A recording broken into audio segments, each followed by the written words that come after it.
विजय और रेणुका ये दी जन को फोटो को देखु। विजय और रेणुका दी जन स्वामी स्त्री कुल्लू मनाली रे होटेल गोटे करथिले।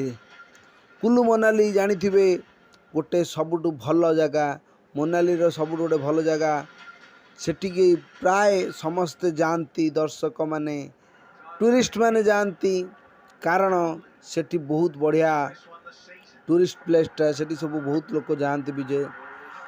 विजय और रेणुका एठार गोटे होटेल करथिले। विजय और रेणुका बहुत भलरे चलुथिले।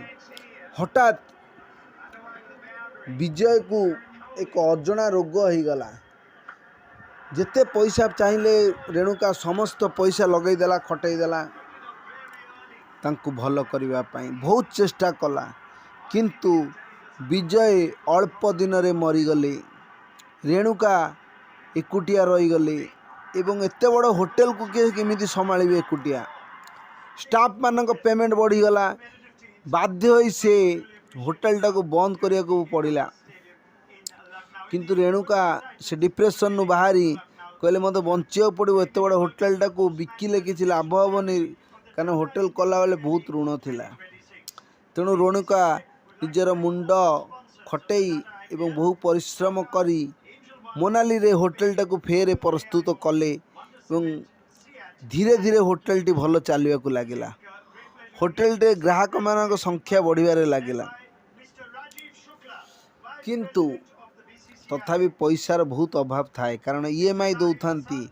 होटेल जो तैयारी होता होटेल भल चलते कौन हम स्वामीर जो मला को से बहुत समय होटेल बंद करने द्वारा होटेल जो ईएमआई था बढ़ी जाइथिला। पैसा होटेल बहुत बाकी थिला बैंक सेतिपई रेणुका मन प्राण दे होटेलटा को कले और होटेल टी भल चलुला। दिनकर कथा हठात राति जोर हो जाइछि, शीत प्रचुर पड़ी, किंतु कस्टमर माने सबू होटेल पलि जाइछन्ति। हठात राति ठीक 9टा खंड बेले भवेश और आकाश नामक दुईटी पिला आसी पहुँची गले होटेल रही। रेणुका को पचारे होटेल प्राइस केते आ लग्जरियस रूम आमको गोटे दिंतु। रेणुका तांको प्राइस बतैले एवं से प्राइस रे संतुष्ट होई एक बड़ा रूम नहीं गले एवं कहले तांको जे मो आमर खाइया पीआटा उपर को पठे दियो। किंतु से माने बैग भितर आनी थांती प्रचुर मद। भवेश आउ आकाश दी जन सांग थिले एवं दुई जन जाक जोरे प्रचुर मद पीवा को लगिले। मद पी पी पी पूरा से माने पूरा माने निजर होश भसे पूरा जोरे मद पीकी पूरा टळ टळ होथांती। बोतल पर बोतल गड़ी चली थाए। तापरे से माने आसिले काउंटर कतिकी आकाश आ भवेश आसी कहले रेणुका मैडम को, मैडम नमस्कार, खराब भाविबेनि गोटे कथा कहबी, आपण होटेल एटा मिलिबो कि? रेणुका कहला कौन? कहला गोटे झील व्यवस्था हो पारे कि? आमे आज बहुत इच्छा हो सेक्स करने। रेणुका कहला आमर से सब ये हुए ना। कहला जिते से भवेश आउ आकाश कहले जिते टंका लागिबो मु देवी, टंका 10,000 देवी। रेणुका कहले ये काम एठार हेबनी, एत कम पैसा भी हम ना। भवेश आ रेणुका टंका पर टंका बढ़े 30,000 टंका पर्यंत पलैले। कहले 30,000 टंका देवी केवल गोटे राति, आपण गोटे झील ठीक करंतु। रेणुकार मुंड खराब हो गला। गोटे तथापि गोटे झीर नंबर देले, भाविले झील किसी पैसा दे दे आ अवशिष्ट पैसा से रखिदेवे, कारण होटेल अवस्था भल ना। होटेल आगे थे 25,000 30,000 टका 5,000 देदेले झील को 25,000 पाखे रही। यह भाभी से गोटे झीर नंबर देते एवं तापर कौन भाभी काटी देते से नंबरटा को डिलीट करदे एवं कहले ना सेमिति किछि हेई परिबो नाही। किंतु रेणुका मन रे 30,000 टंका कथा शुणी मुंड गोटे राति 30,000 टंका। तेणु रेणुका मुंडटा पूरा खराब हो जाए। तेणु रेणुका किछि न भावी भवेश और आकाश को रूम को आइले एवं मद पीबार लगिले। तीन जन जाक उभय प्रचुर मदपान कले।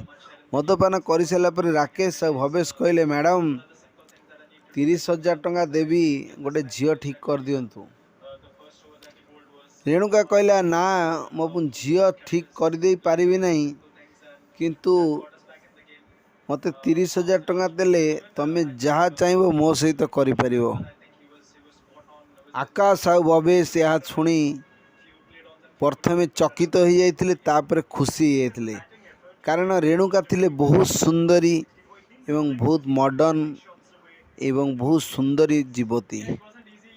शीत पाग तापरे जदि मालिकाणी सहित सेक्स कराउची पुलिस रो भय नहीं, तेणु आकाश आ भवेश दी जन राति जाक रेणुका को प्रचुर परिमाण रे मद पी सेक्स कले। किंतु हठात कौन हैला, सकाळू सकाळू होटेल रे पुलिस आसी पहुँची गले। पुलिस आसी पहुँची सारियार कारण कौन, कारण एथे तो किसी नहीं, पुलिस आसिला कौन पई। लास्ट को देखिला बेलू आकाश तार बेड रे मरिकी पड़ी। पुलिस आसी संपूर्ण कथाटी पचारा रेणुका को। रेणुका को अधिक बाध्य कले। रेणुका सब सत कथा कहीदेले, कहले प्रचुर मदपान करते से दी जन, एवं सी मो सहित सेक्स करू करू हठात सी एमती होगला, पड़गले आ मरीगले।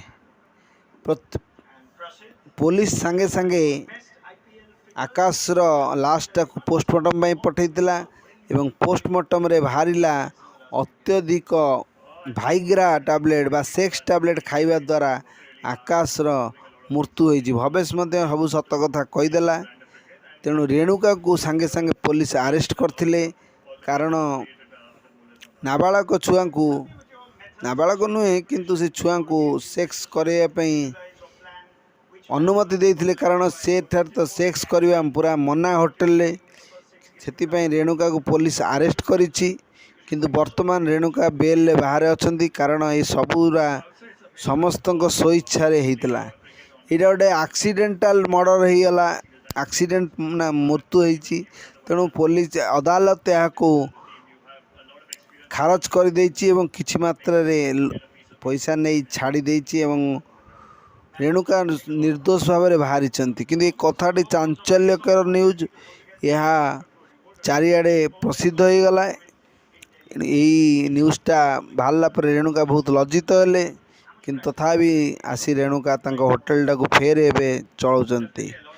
दर्शक बंधु, ये कहानी किपर लगे कहतु एवं कमेंट करंतु, लाइक करंतु, शेयर करंतु। आम चैनल नुआ थिले चैनल टाक सब्सक्राइब करंतु। रहिली, जय जगन्नाथ।